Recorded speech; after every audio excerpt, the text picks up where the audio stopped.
என்னோட 5 குழந்தைகளும் இத பாத்தியா, இந்த கையில இருக்கிற 5 விரல்கள் மாதிரி. நான் அதுங்களை தாங்குற இந்த உள்ளங்கை அமிட்டுதான். ஒன்னு கும்பிடும் போது எப்படி இந்த 5 விரலும் குமிஞ்சு ஒன்னா நிக்குதோ, அதே மாதிரி அவங்களை பிரிக்காம ஒத்துமையா வச்சிருக்கியா? அம்மிட்டுதான் நான் கேட்கறது. உனக்கு யாரையாவது தண்டிக்கணும்னு தோணுச்சுன்னா விரல்களை தண்டிக்காத, உள்ளகையை தண்டிச்சுக்கோ. அவங்க சந்தோஷத்துக்காக நான் எம்பிட்டு தண்டி, அவங்களை மட்டும் தயவு செய்து விட்டுரு. ஐயா, என்ன வெறும் பக்தனை மட்டும் பார்க்காதீங்க. குழந்தையத்து நான் உன்னை என்னோட அப்பா மாதிரி தொழுதுட்டு வரேன். என்ன உன்னோட செல்ல குழந்தை மாதிரி பாவிச்சு என்னோட இந்த சின்ன ஆசையை நிறைவேற்றி வை பிள்ளையரப்பா. மாமா, நீ சாப்பிட்டியாமா?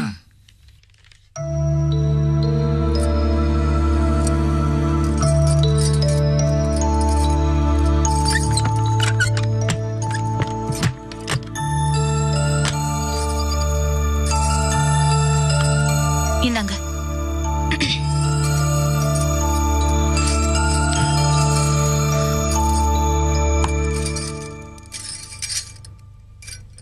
இல்ல என்னங்க? உன்னை நான் என்னமோ நினைச்சேன், ஆனா நீ ரொம்ப ஸ்ட்ராங்கான ஆளு. என்னங்க சொல்றீங்க? சரவணிய போட்டியே ஒரு போடு. மாணிக்கம் சிவசாமி கிட்ட வேலை பார்த்துட்டு தனியா வந்து தொழில் ஆரம்பிச்சாரு. ஏன் போஸ் மாமா பண்ணக்கூடாதுன்னு மூஞ்சுக்கு நேரம் சுட சுட கேள்வி கேட்டப்பாரு. அவங்க அப்படியே ஒரு மாதிரி ஆயிட்டாங்க. அப்ப நான் என்ன நினைச்சேன் தெரியுமா?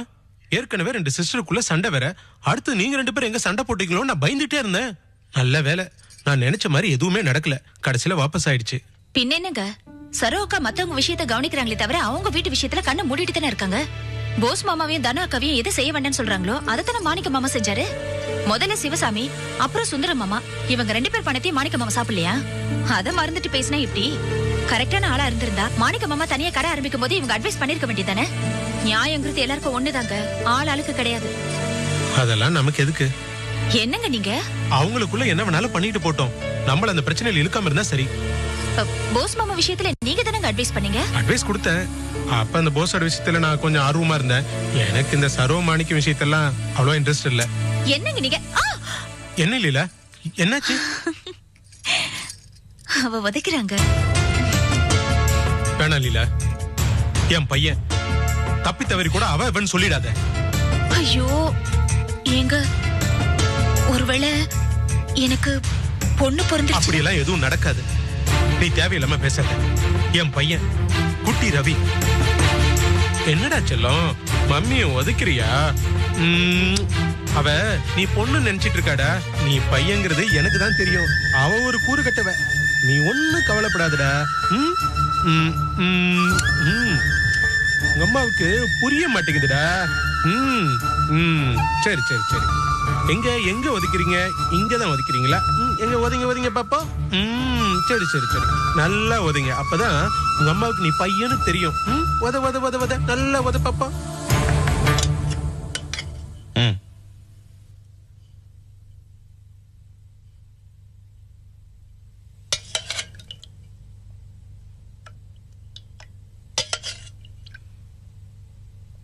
போதும்.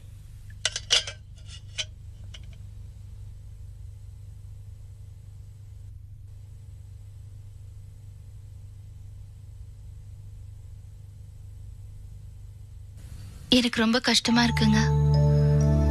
போஸ் மாமா ரொம்ப நல்லவர் தான், உழைப்புக்கு அஞ்சாதவர் தான். ஆனா அவருக்கு நேரம் காலம் ஒத்தே வரல. கோபியோட சேர்ந்ததுக்கு அப்புறம் தான் அவராலேயே சொந்தமா 4 காசு சம்பாதிக்க முடியும்னு இங்க எல்லாருக்கும் நம்பிக்கை வந்துச்சு. அதான் நீ எல்லாத்துக்குமே நேரங்காலம் கூடி வரணும்னு சொல்லுவாங்க. அது மாதிரிதான் இதுவும். கோபியால இவருக்கு உதவியா இருந்துச்சு, இவரால கோபிக்கு உதவியா இருந்துச்சு, அவ்வளவுதான். அவங்க 2 பேரும் தெரியறது. ஆனா எனக்கு ரொம்ப வருத்தமா இருக்கு. இதுல யார் மேல தப்பு நீங்க நினைக்கிறீங்க?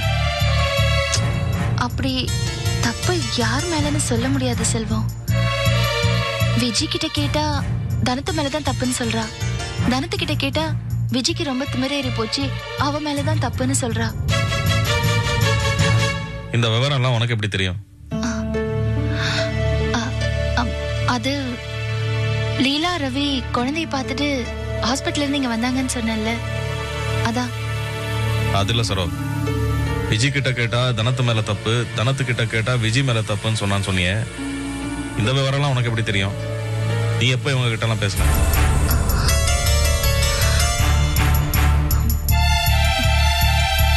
நான் ஃபோன் பண்ணிருந்தேங்க.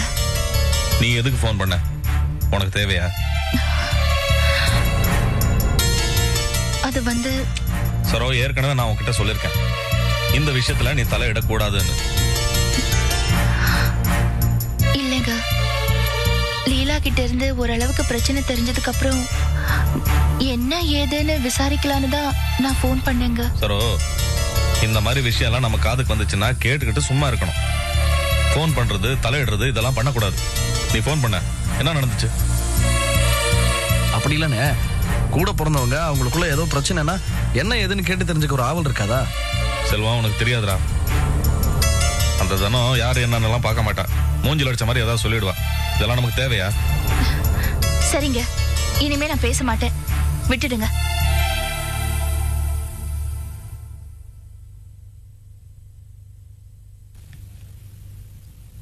நான் ஏற்கனவே சொன்னேன், கோபிக்கு விவரம் பத்தாது.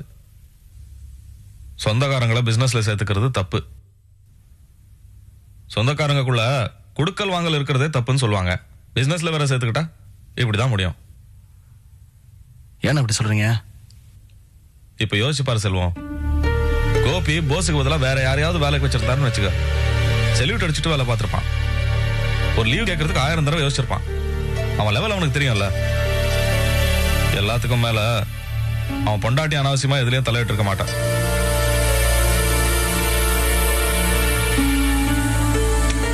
சொந்தக்காரங்களை பக்கத்துல வச்சுக்கிட்டா நம்ம சாதாரணமா பேசுற பேச்சு எல்லாமே தப்பா தான் தெரியும். இதுல தனத்து மாதிரி ஆளுங்க பக்கத்துல இருந்தா அவ்வளவுதான்.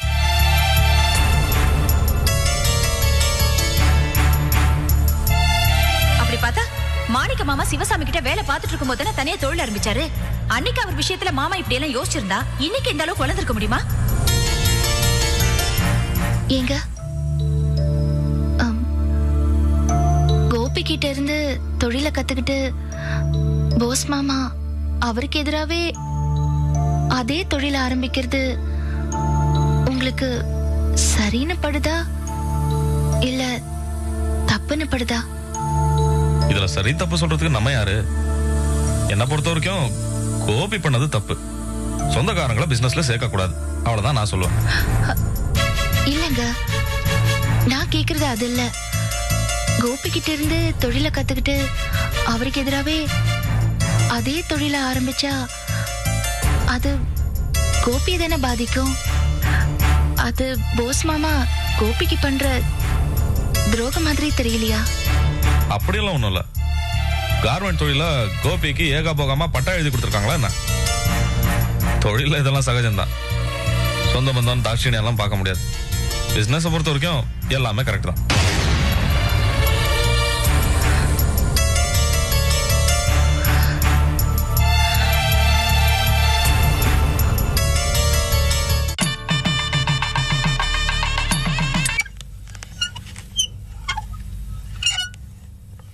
மாமா சாப்பிடுவாங்க.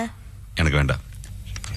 இத பாருங்க மாமா, என் மேல ஏதாச்சும் கோவம் இருந்ததுன்னா என்ன 4 அடி அடிச்சிருங்க. அதுக்காக வயித்து காயப்படாதீங்க. வாங்க. எனக்கு பசிக்கலடி. சாப்பாடு மேல கோவம் காட்டாதீங்க மாமா. வாங்க. ஏய் சொல்ல. வாங்கங்கறல. சும்மா அட பிடிச்சிட்டு. வாங்க. உட்காருங்க.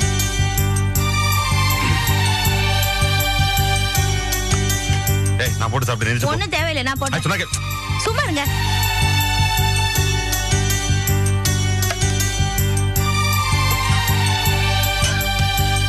போதும்.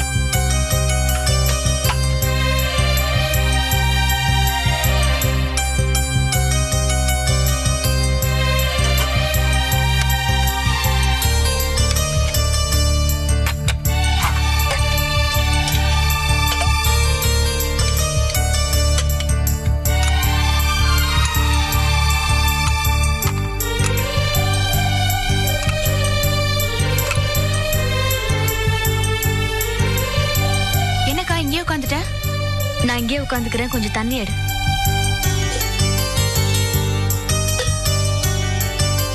பவானி மாமா. அந்த ஊரை எடுத்துட்டு வாமா. ஆ.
அப்பா சாப்பிடுவாங்கப்பா.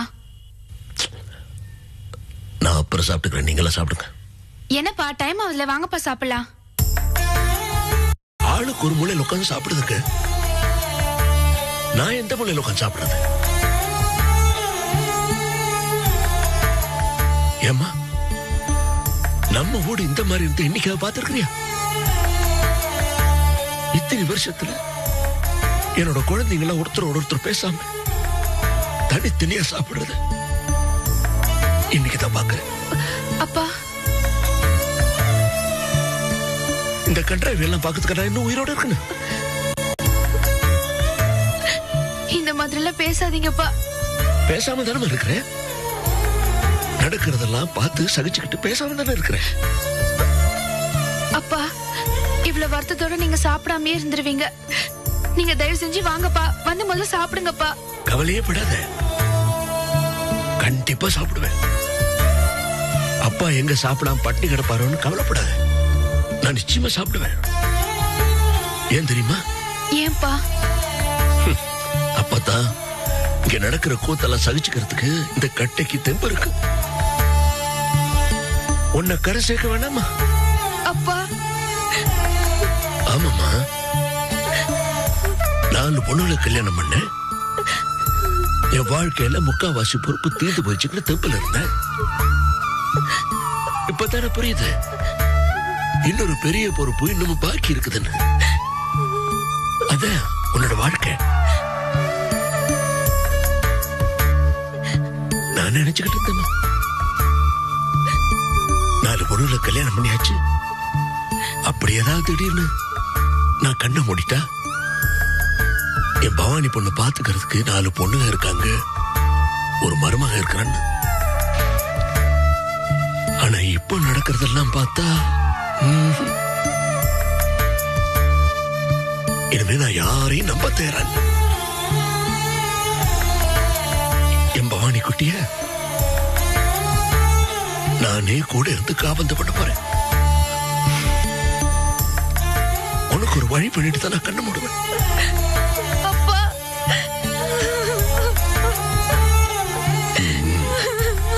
அல்லாத தைரியமா இருக்கணும். உன் மனசை பலவீனப்படுத்துறதுக்கான அதெல்லாம் சொல்லல. நீ வளர்ந்துட்டே இல்ல, நிலைமையை புரிஞ்சுக்கணும். மனசை தைரியமா கல்லாக்கிக்கணும். அதுக்காக தான் சொல்றேன். உனக்கு என்னப்பா? அழாத அழாத. அப்பா சாப்பிடணும் விட்டுதானே? உன் கையால பசங்க புறைய சாப்பிட்டுமா? வரண்டா, சாப்பிடுற, நல்லா சாப்பிடுற. எந்திரி, வா வா.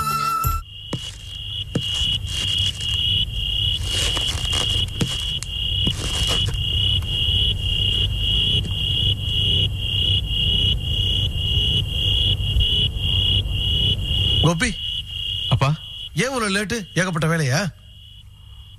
வேலையும் ஜாஸ்திப்பா, அதோட அலைச்சலும் ஜாஸ்தி. சாப்பிட்டே இல்லையாப்பா? சாப்பிடலப்பா. ஒருவேளை அக்கா சாப்பாடு கொண்டு வந்தா வேஸ்ட் ஆயிருமேன்ட்டு வந்துட்டேன். தம்பி, நான் காலையில தப்பா சொல்லிட்டேன்ப்பா. இதெல்லாம் எத்தனை நாளைக்குன்னு கேட்டேன்ல, நாளைக்கு இல்ல, எத்தனை மணி நேரத்துக்குன்னு கேட்டிருக்கணும். எல்லாம் அதாவது அடுப்பு மூடிட்டு போய் படுத்து தூங்கிடுச்சுங்க. இந்த பாருப்பா, அக்கறைங்கிறது அடிமனசுல இருந்து வரணும்.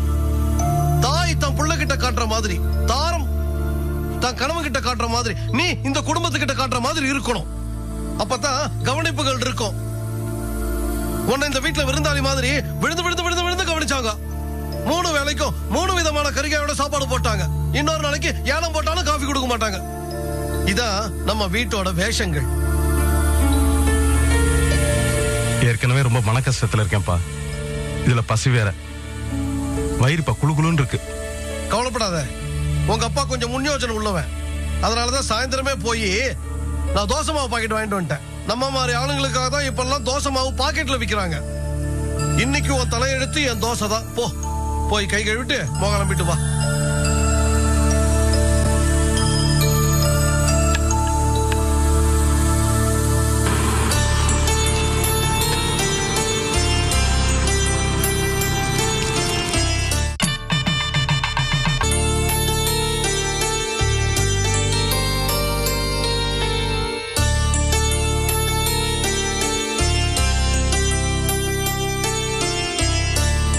நீங்க சாப்பிட்டீங்களாப்பா? நீ சாப்பிடு.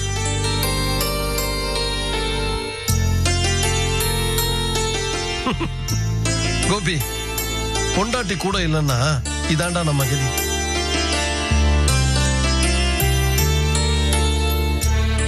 ஏப்பா உன் முகம் வாட்டமா இருக்கு?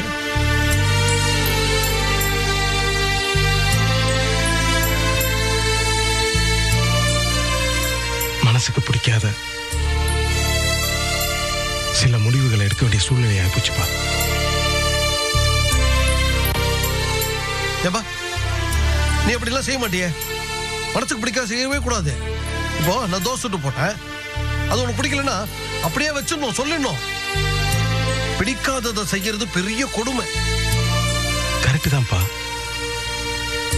ஆனா சந்தர்ப்ப சூழ்நிலைன்னு இருக்கே, நம்ம மனசுக்கு பிடிக்காது, நம்ம நினைச்சு கூட பார்க்காதது, இதையெல்லாம் பண்ண வேண்டி இருக்கே. என்னப்பா பீடிகை பலமா இருக்கு, என்ன விஷயம்?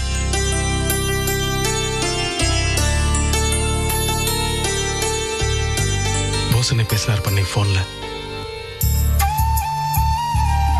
தனானியும் விஜயும் நானும் போசனும் இனிமே தொழில ஒன்னா இருக்க கூடாது. போசன் எங்கிட்ட இருந்து பிரிஞ்சு தனியா தொழில் ஆரம்பிக்கணும்னு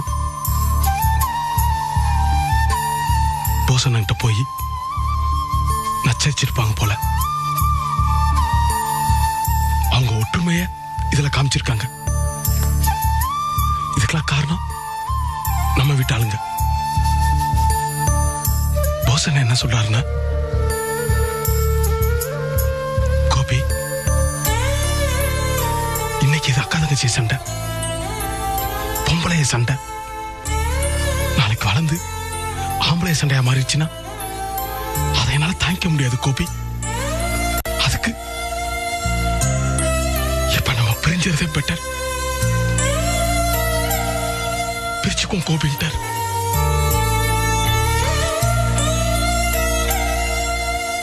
சரின்ட்டேன்ப்பா.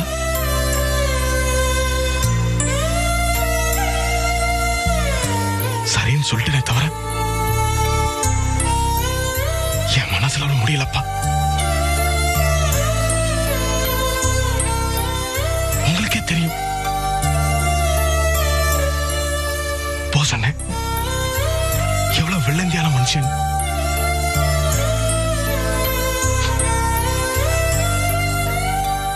பொறுப்பா நேர்மையா இருக்கிற ஒரு ஆள். நான் ஒரு வேலையை சொன்னா ராப்பாகலாம் அதை கஷ்டப்பட்டு எப்படியா முடிச்சுட்டு வர ஒரு ஆள். வெட்டிக்கிட்டு வாங்கன்னு சொன்னா கட்டிக்கிட்டு வர ஒரு ஆள். அவரை பிரியன்னு நினைக்கிறதாப்பா கஷ்டமா இருக்கு. அப்பா, அவர் எனக்கு ரொம்ப உபயோகமா இருக்கிறாரு. பிரியருக்கு நான் கஷ்டப்படுறேன்னு மட்டும் நினைச்சிடாதீங்க. ரொம்ப கஷ்டப்பட்ட மனுஷன்பா, பாவப்பட்ட மனுஷன். ரொம்ப கஷ்டமான சூழ்நிலையில தான் அவர் நம்ம கிட்ட வந்து சேர்ந்தார். இன்னைக்கு நல்லா இருக்காரு. எனக்கு என்ன ஆசைன்னா, ஏன் கண் பார்வையிலேயே அவர் நல்ல நிலைமைக்கு வரணும், அப்படி அவரை கொண்டாந்து வச்சு பார்க்கணும் ரொம்ப ஆசைப்பட்டப்பா. ஏன்னா அவர் ஒரு வெகுளியான ஆள், எல்லாரையும் நம்பிடுவார். என்னை மாதிரி ஒரு ஆள் அவர் கூட இருந்து பார்த்துக்கணும் அப்படிலாம் நினைச்சேன். ஆனா இன்னைக்கு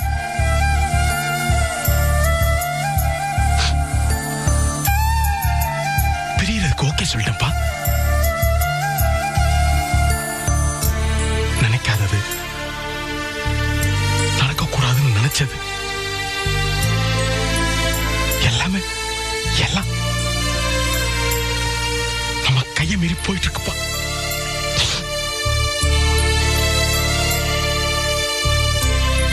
ஏப்பா, நீ அவனை அங்க அனுப்பிச்ச, அவனா தானே போனா. இது அவங்க எடுத்த முடிவு தானே. அதுக்கு நீ என்ன பண்ண முடியும்? உன் மனசுக்கு எது நியாயப்படுத்தோ அதுபடி நடந்துகிட்ட.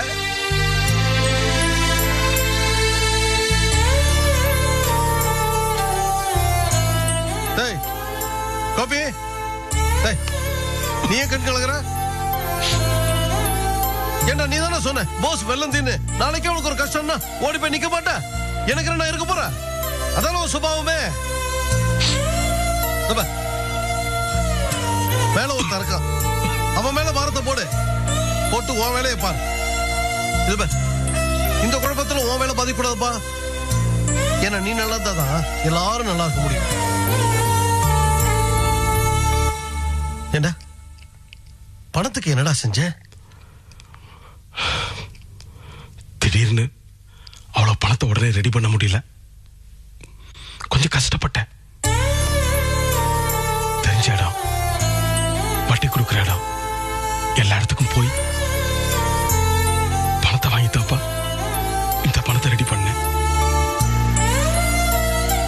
நாளைக்கு காலையில அலர்குளம் போய் போசனை கணக்க செட்டில்